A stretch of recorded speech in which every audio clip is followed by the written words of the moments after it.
karakteristik sukunya itu apakah mirip dengan suku Dayak pada umumnya yang kita suka lihat masyarakat secara umum, Pak? Itu paling perbedaannya mungkin.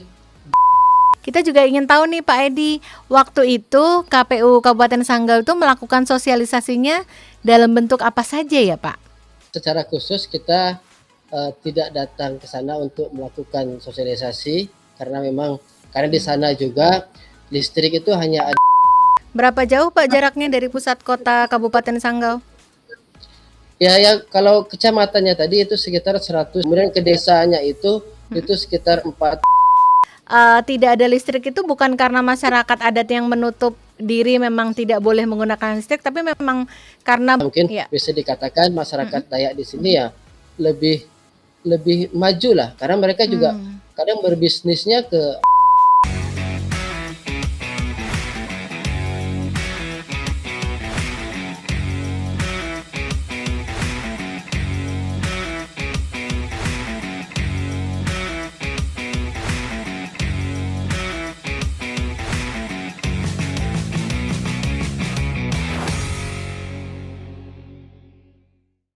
Selamat siang, selamat pagi, selamat sore, selamat malam teman pemilih, apa kabar? Mudah-mudahan semua selalu sehat ya. Terima kasih teman pemilih sudah selalu setia di kanal YouTube Komisi Pemilihan Umum Republik Indonesia untuk podcast KPU RI.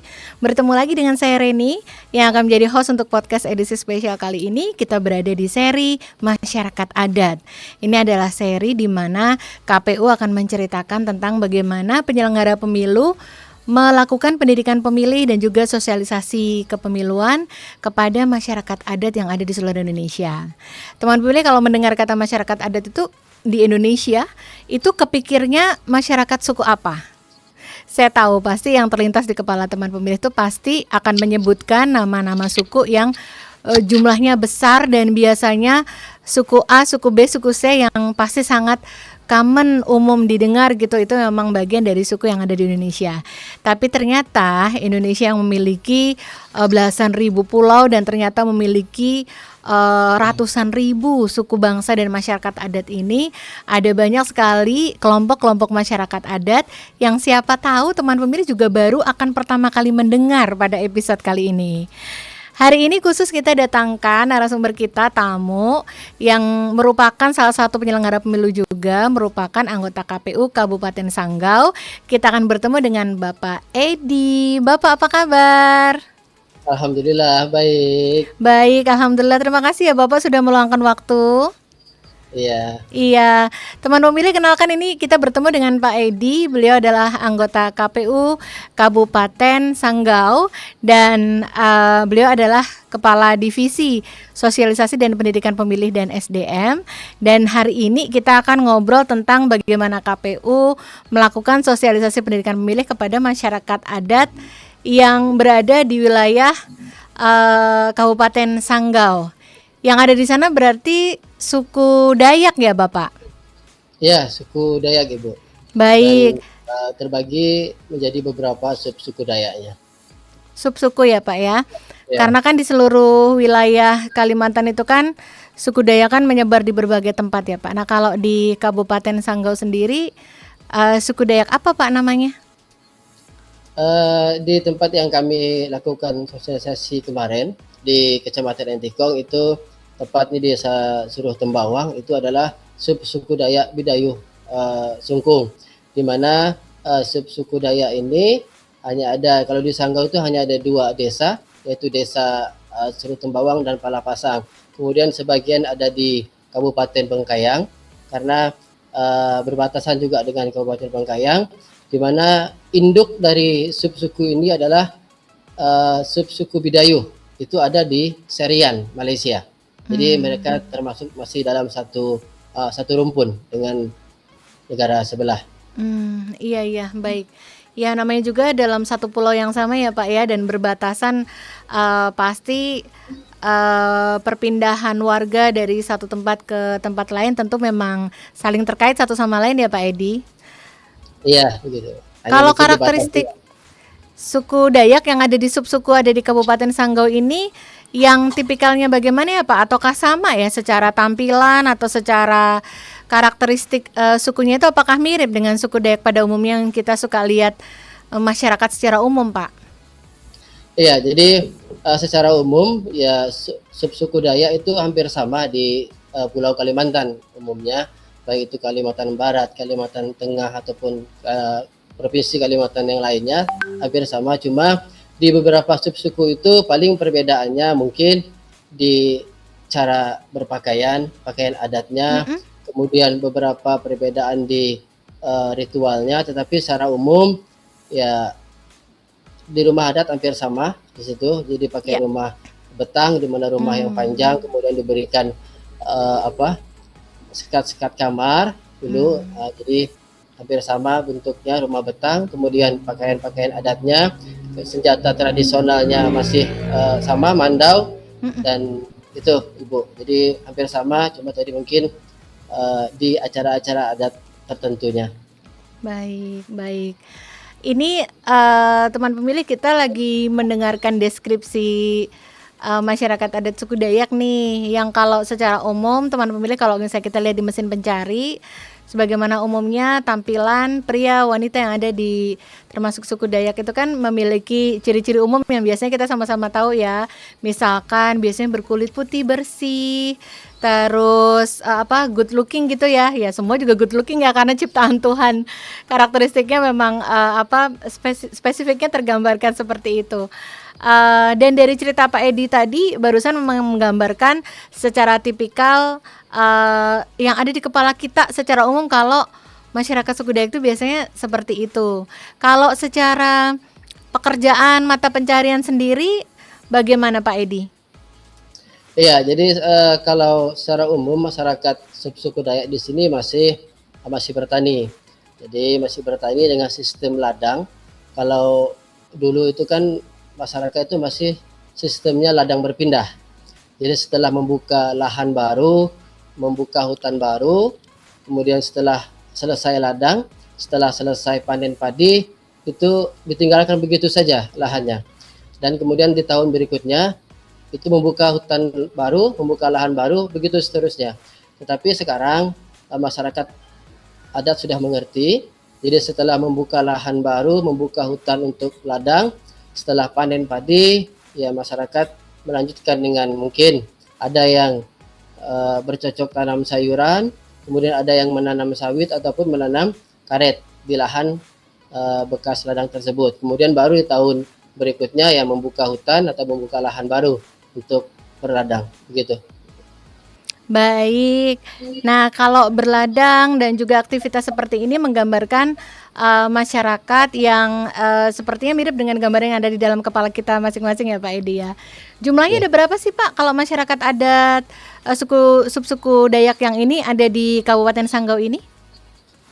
Kalau jumlah pastinya kita belum punya data Ibu, tetapi kalau subsukunya itu di tiap-tiap kabupaten, bahkan di tiap-tiap kecamatan itu berbeda. Bahkan di Kecamatan Entikong itu saja tadi dari 5 desa itu hanya 2 desa, Desa Palapasang dan Desa Suruh Tembawang yang satu subsuku, dan banyak lagi subsuku Dayak lainnya yang ada di Kabupaten Sanggau. Mungkin juga akan berbeda dengan suku di kabupaten-kabupaten lain. Kalau dibandingkan dengan jumlah total deh Pak, masyarakat suku Sanggau tuh suku Sanggau. Masyarakat suku Dayak yang ada di subsuku di Sanggau ini ada berapa persen Pak jumlahnya dibandingkan seluruh masyarakat yang masuk dalam DPT misalkan? Ya, kalau suku Dayak itu sendiri, jadi itu di angka 60%. Jadi suku yang terbesar itu adalah suku Dayak, kemudian diikuti dengan Melayu, kemudian Jawa dan etnis yang lainnya. Iya, iya. Gitu Ibu. Baik, baik. Ini kalau misalkan selama pemilu dan pilkada aja kemarin Pak Edi, KPU Kabupaten Sanggau sendiri ini sempat hadir dalam lingkup komunitas masyarakat adat ini sampai beberapa kali atau hanya di momen tertentu saja nih Pak? Iya, jadi memang tujuan kalau ke masyarakat adat yang seperti yang kita sampaikan itu hanya momen-momen tertentu, karena mungkin kita mengingat kondisi jarak ke wilayah itu. Jadi Kecamatan Entikong itu saja sudah berjarak 127 km dari Sanggau. Kemudian desa yang akan kita tempuh itu berjarak 42 km dari Kecamatan Entikongnya. Dan transportasi yang bisa ke sana itu, kalau mobil itu hanya mobil yang double gardan ataupun mobil yang sudah dimodifikasi. Kebanyakan masyarakat di sana ya menggunakan sepeda motor karena tadi kondisi jalan yang tidak memungkinkan, dan sepeda motornya itu juga yang sudah dimodifikasi, Ibu. Jadi kalau sepeda motor yang sudah masih standar pabrik itu ya bisa dikatakan susah kalau menuju lokasi di sana. Baik, baik, baik. Lokasinya juga cukup menantang ya Pak secara geografis ya. Iya, Ibu. Tapi angka 60% itu angka yang tinggi ya Pak Edi ya, bukan jumlah yang sedikit ya. 60% Iya, iya. dari jumlah DPT. Jumlah masyarakat di Sanggau ya. Iya, jumlah masyarakat di Sanggau berarti masih cukup dominan di sana. Ya, Baik, mayoritas di sini. iya betul sekali. Teman pemilih, kita nanti akan nanya-nanya lebih lanjut lagi kepada Pak Edi tentang bagaimana KPU di Sanggau melakukan sosialisasi atau pendidikan pemilih kepada masyarakat adat ini. Jangan kemana-mana ya, tetap di podcast KPU RI. Terima kasih teman pemilih sudah selalu setia di kanal YouTube Komisi Pemilihan Umum Republik Indonesia. Untuk podcast KPU RI, saat ini Anda tengah menyaksikan salah satu episode dari seri Masyarakat Adat. Jadi kali ini pada beberapa podcast dalam seri Masyarakat Adat, kita akan ngobrol bersama dengan penyelenggara pemilu di KPU Kabupaten Kota dan juga Provinsi tentang bagaimana KPU sebagai penyelenggara pemilu melakukan pendidikan pemilih atau sosialisasi kepemiluan kepada masyarakat adat yang berada di wilayahnya. Ini akan menarik karena akan bisa jadi baru akan menjadi pengalaman pertama bagi teman pemilih untuk mengetahui bahwa di episode podcast tertentu Anda baru akan tahu, oh ada yang namanya masyarakat adat suku ini ya. Dan untuk episode kali ini kita masih bersama dengan tamu kita, yaitu Bapak Edi, anggota KPU Kabupaten Sanggau, Kalimantan Barat, yang akan bercerita tentang bagaimana sosialisasi kepemiluan dan pendidikan pemilih dilakukan kepada masyarakat Dayak yang ada di wilayah Kabupaten Sanggau. Nah, tadi Pak Edi itu sudah cerita bahwa suku Dayak ini prosentasenya itu ada sekitar 60% dari total populasi masyarakat di Kabupaten Sanggau. Ini kan angka yang tidak kecil ya ternyata, dan kita juga ingin tahu nih Pak Edi, waktu itu KPU Kabupaten Sanggau itu melakukan sosialisasinya dalam bentuk apa saja ya Pak? Iya, jadi secara khusus kita tidak datang ke sana untuk melakukan sosialisasi karena memang kita tahu kondisi geografisnya, jalan menuju ke sana medannya bagaimana. Jadi kita saat monitoring, jadi waktu itu tahapan monitoring coklit, kita langsung sekali monitoring kita melakukan sosialisasi itu dengan mendatangi dari rumah ke rumah, ataupun misalnya karena di rumah di sana juga agak berjauhan, jadi 2 rumah atau 3 rumah yang berdekatan ya kita minta ya mereka untuk berkumpul. Karena di sana juga listrik itu hanya ada malam, Ibu. Malam itu juga dari pukul 18 sampai pukul 21. Itu pun kalau sampai. Jadi waktu saya ke sana itu kalau tidak salah dari pukul 16 sampai pukul 20 itu sudah mati listriknya. Karena listrik di sana itu mereka menggunakan PLTA, pembangkit listrik tenaga air, dan kenapa hanya bisa ada malam? Karena siang itu mereka menunggu debit airnya cukup. Nah, jadi begitu debit airnya cukup baru bisa mengoperasikan dinamo untuk listrik, dan begitu debit airnya habis berkurang ya listriknya otomatis tidak bisa dipakai lagi. Gitu. Jadi Baik. kami datang saat monitoring kegiatan coklit pada waktu itu. Baik Bapak. Berarti apakah belum pernah dilakukan sosialisasi secara khusus mengumpulkan bersama-sama di satu tempat gitu ya Pak? Belum, kalau untuk di daerah Seru Tembawang itu memang belum, Ibu. Baik. Jadi didatangi ya Pak ya, satu persatu Iya, ya. iya. Baik. Pak, posisinya ini ada di berapa kecamatan ya Pak masyarakat adat ini? Kalau masyarakat adat itu Dayak itu di semua kecamatan ada, Ibu. Di Baik. semua kecamatan ada, saya katakan tadi ya mungkin dengan Ya. suku-suku yang berbeda. Baik baik baik. Kemudian di setiap kecamatan ada, kebetulan yang didatengin ini sempat mendatangi berapa desa, Pak? Kami kemarin di desa hanya fokus ke desa Suruh Tembawang karena memang eh, desa itu ya memang belum pernah, jarang didatangi oleh tamu, bukan hanya KPU, oleh yang lain Iya. juga jarang karena kondisi tadi. Dan kita memang kepengen melihat Mhm. situasi di sana, kita juga pengen pengen melihat realnya seperti apa yang diceritakan oleh PPK, oleh PPS tentang Iya. situasi di sana. Berapa jauh Pak jaraknya dari pusat kota Kabupaten Sanggau? Ya, kalau kecamatannya tadi itu sekitar 127 kilometer ke Hmm. kecamatannya, Iya, Entiko. iya. Kemudian ke desanya Mhm. itu sekitar 42 kilometer. Ada Baik. lokasi yang kita tempuh tadi itu di dusunnya lagi itu sekitar 10 kilometer dari desanya tadi. Itu Jadi kalau perjalanan kalau dihitung dengan waktu tuh berapa jam itu Pak perjalanan dari pusat kota kabupaten Pak? kalau kalau kita hitung perjalanan normal, Mhm. jalan bagus, itu Mhm. mungkin sekitar eh, 4 sampai 5 jam. Tetapi kan ini kondisi Hmm. jalan yang tidak normal gitu, Bu. Iya, Jadi iya. ya perjalanan saya kemarin Mhm. itu saya berangkat pagi dan sampai di lokasi itu sore. Oh gitu Pak. Berarti di sana cuma bisa sebentar ya Pak? Iya, Karena cuma iya, karena hanya malam. mengikuti waktu malam ya, sebelum malam ya Pak. Hmm. Kalau ini berarti pada saat melakukan pendidikan pemilih atau sosialisasi hanya di masa coklat aja Pak? Atau di setiap tahapan turun juga mendatangi masyarakat adat?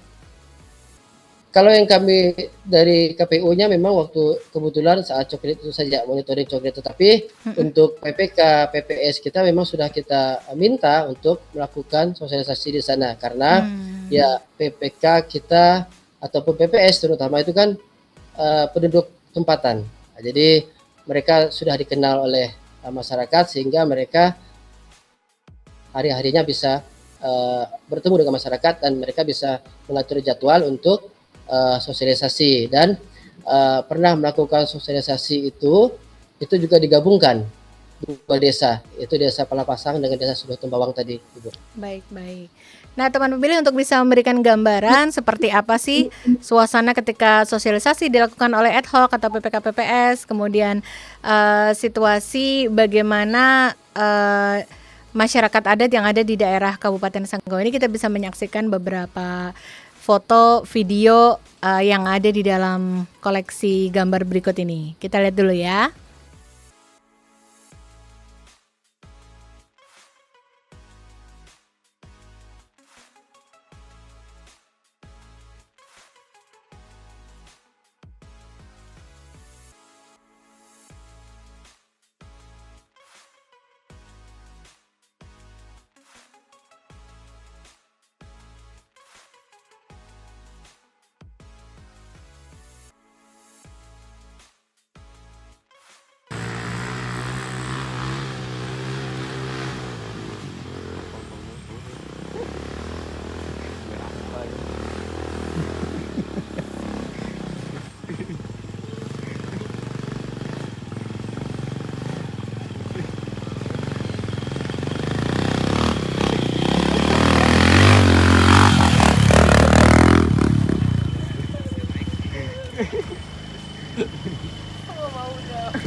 Kabupaten Sanggau. Adapun partai politik yang akan menjadi peserta pemilu tahun 2024 adalah Baiklah Bapak Ibu sekalian, Partai Kebangkitan Bangsa nomor urut 2 Đó, perjalanan macam babunya kan kita pakai dari kita pangai pada kapa tahu pepat pemukan nomor no. Tiro tu atu jalur ada kau bukai kan dari mak ada kalau sak tadiก็ tapa posisi kan ni. Dari ni kan ni sekarang apa kai menapau kai mengubahnya. Kai main singgung burung mai angat mai. Kalau tu pemu pedaya ada kebaik ada ketuna kasih ke sini ke tu apa maju Pak. Okey. Baiklah Bapak Ibu tamu undangan, Sekaligus ya. kita saksikan Saya ritual pakai beres kuning dulu. Pancung Bulu Muda Sebagai penanda selamat datang untuk tamu dari KPU Kabupaten Langga yang akan menyerahkan kirap bendera pemilu 2024 kepada KPU Kabupaten Sangga.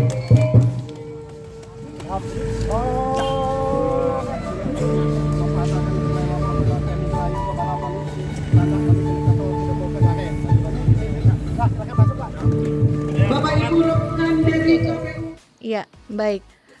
Berarti Pak tadi itu disebutkan masyarakat adatnya itu di daerah desa tertentu yang tadi sempat didatangin Pak Edi sendiri, tidak ada listrik itu bukan karena masyarakat adat yang menutup diri memang tidak boleh menggunakan listrik, tapi memang karena belum teraliri aja ya Pak daerahnya, jadi menggunakan PLTA ya Pak?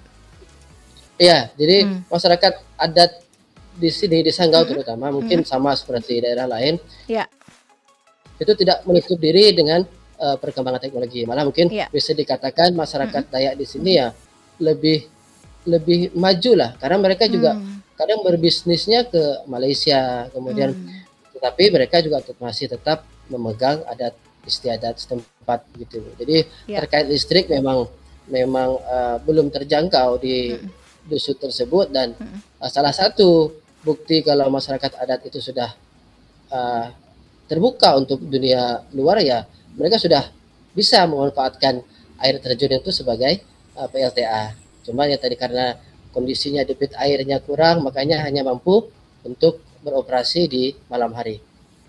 Ya, baik. Kita mendapat gambaran berarti masyarakat adat di sana memang sudah cukup terbuka terhadap kehidupan modern. Dan bagaimana gambaran ketika masa pemungutan suara nih Pak, TPS itu apakah dibangun di desa-desa adat mereka ataukah dikumpulkan di suatu titik tertentu Pak? Ya, antusias warga itu Ibu kalau saat pemilu dari dulu itu memang antusias sekali. Karena begini, dari dulu mereka sudah mengenal pemilu, zaman-zaman Orde Baru. Jadi mereka itu mengenal dengan istilah ya pesta rakyat. Namanya pesta itu kan ya mereka bersukacita, berkumpul dan mereka tahu kalau saat pemilu itu pasti bakalan ramai, kadang ada tamu, kadang mungkin pihak-pihak terkait itu datang memonitoring ke tempat mereka. Dan pelaksanaan TPS-nya tidak digabung, jadi bisa di desa ataupun di dusun mereka sendiri. Baik. Kalau boleh tahu Pak, pada saat pelaksanaan pemilunya atau pilkadanya, angka partisipasinya bagaimana Pak? Dibandingkan dengan jumlah penduduk yang merupakan masyarakat adat, kira-kira berapa persennya nih Pak yang menggunakan hak pilihnya dalam pemilu atau pilkada? Iya, kalau untuk di dusun yang saya datangi itu sekitaran 84% masyarakat yang menggunakan hak pilihnya. Itu tadi terkedalam karena ada yang masyarakat yang bekerja di luar ataupun yang kuliah atau sekolah di luar dan berpikir dua kali kalau untuk pulang dengan situasi ataupun kondisi jalan yang seperti itu.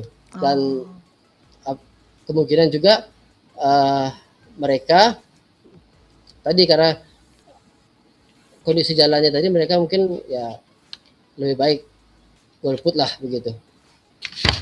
Baik.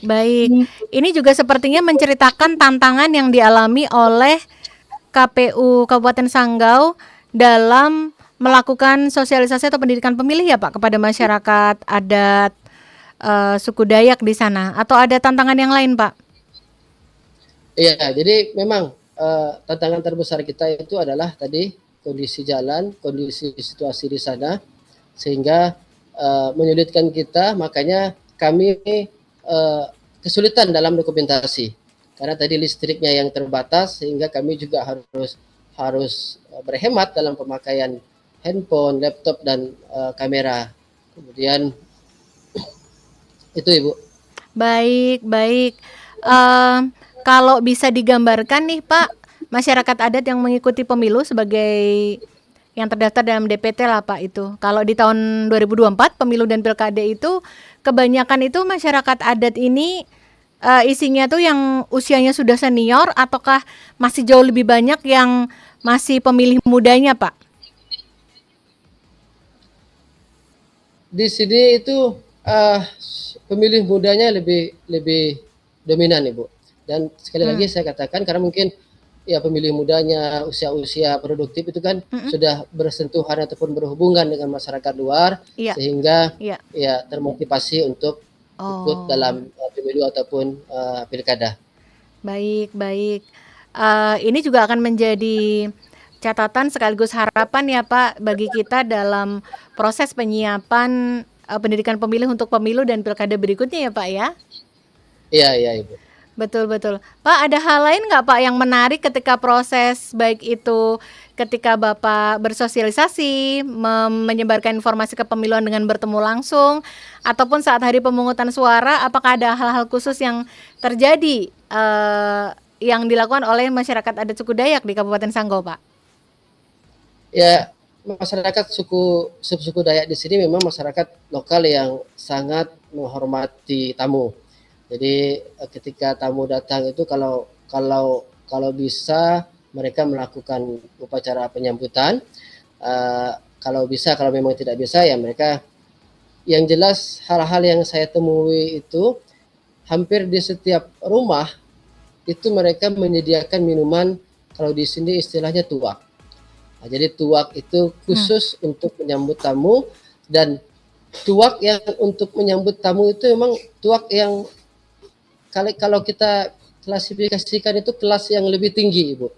Makanya PPK, PPS itu senang kalau saya ke sana datang waktu itu, ya, karena suguhan yang ada itu ya minuman yang berkelas itu, dan mereka jarang disuguhkan yang seperti itu. Baik, baik. Ini hal-hal yang mungkin hanya bisa ditemui pada saat bertemu dengan masyarakat adat ini ya Pak ya, dan akan menjadi kenangan atau catatan yang menyenangkan tentunya bagi semua pihak ya Pak. Baik, baik. Iya, ya. Pak Edi, kami senang sekali bisa mendengarkan bagaimana teman-teman termasuk Pak Edi sendiri dan juga teman-teman di Kabupaten Sanggau dapat berinteraksi dengan masyarakat adat di suku Dayak, di subsuku tertentu yang ada di Kabupaten Sanggau ini. Dan tentu kami dengan senang hati membagikan cerita ini kepada semua masyarakat yang ikut menonton kanal YouTube ini ya Pak ya. Mudah-mudahan bisa menjadi kabar baik yang seru ternyata dalam proses berdemokrasi, bahkan dalam pemilu Pilkada 2024 daerah tertentu di salah satu kabupaten di Indonesia ini masih menemui tantangan-tantangan, dan sayangnya ini masih juga berupa tantangan geografis dalam upaya untuk menemui masyarakat adat tertentu yang sama-sama berada di dalam wilayah Indonesia juga, agar dapat mengupdate kabar kepemiluan ini kepada mereka ya Pak ya. Baik. Iya. Baik, dan terima kasih banyak Pak Edi sudah meluangkan waktu untuk menceritakan ini. Kami berharap bisa bertemu lagi dengan Pak Edi untuk mendapatkan cerita-cerita menyenangkan lainnya tentang pendidikan pemilih dari tanah Kalbar di sana, khususnya di Kabupaten Sanggau. Pak Edi, sukses dan sehat selalu. Salam untuk semua teman-teman di Sanggau. Terima kasih Bapak. Dan teman pemilih, terima kasih banyak ya sudah setia mengikuti podcast kali ini. Pastikan teman pemilih juga menonton podcast KPU RI yang lain yang membahas tentang seri masyarakat adat ini. Teman pemilih akan dapat mendengar bagaimana penyelenggara pemilu di seluruh wilayah Indonesia melakukan sosialisasi dan pendidikan pemilih pada masyarakat adat yang berbeda-beda di wilayah masing-masing di Indonesia. Saya jamin ceritanya itu berbeda-beda dan tantangannya itu berbeda-beda. Di Sanggau ceritanya seperti ini, di kabupaten yang lain itu tantangan dan ceritanya itu akan berbeda juga. Jadi pastikan Anda tidak melewatkan satu episode pun ya. Sampai bertemu di episode lain berikutnya. Teman pemilih, terima kasih, ikuti selalu informasi kepemiluan hanya dari kanal YouTube Komisi Pemilihan Umum Republik Indonesia. Podcast KPU RI terdepan bicara kepemiluan. Sampai ketemu lagi.